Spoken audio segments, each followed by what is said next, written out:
Телевизэн гадаад мэдээний хөтөлбөрийн сүүлийн мэдээг та бүхэнд хэлүүлье. Америкийн нэгдсэн улс, Мексик, Канадад хөл бөмбөгийн дэлхийн аварга шалгаруулах тэмцээн үргэлжилж байгаа билээ.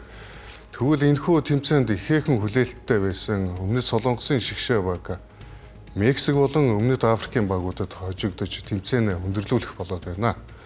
Ийхүү тэмцээнээ өндөрлсөн Өмнөд Солонгосын ард түмэн болон шийдвэр гаргагчдад ихээхэн хүнд тусаад байна.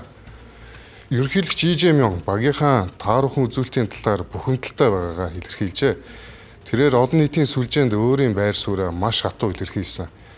Ерөнхийлөгч багийн эрт хасагдсан шалтгааныг хөл бөмбөгийн холбооны оновчгүй томилгоо, ур чадвараас илүүтэйгээр танил тал харсан сонголтуудтай холбон тайлбарласан байна.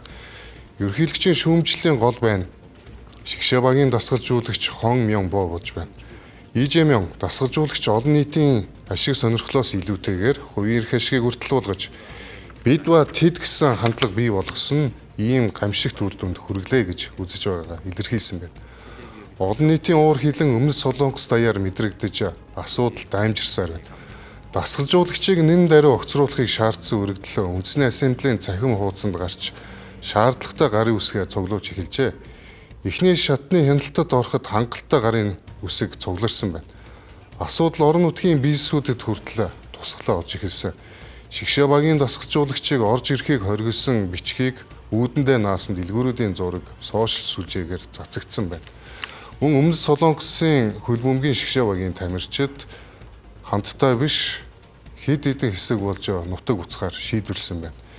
Иргэдийн энэхүү эсэргүүцлийн хариуд ерөнхийлөгч асуудлыг наривчлан шалгах албан ёсоор илэрхийлж соёл, спорт, аялал жуулчлалын яамд шигшээ багийн бүтлгүүтлийн шалтгааныг наривчлан судлахыг даалгажээ. Ийм алдаа дахин гарахгүй тулд иж бүрэн арга хэмжээ авахар тус улсын ерөнхийлөгч амласан байна. Энэ телевизэн гадаад мэдээний хөтөлбөр энэ хүрээд өндөрлж байна. Анхаарлаа хандуулсан та бүхэнд баярлалаа.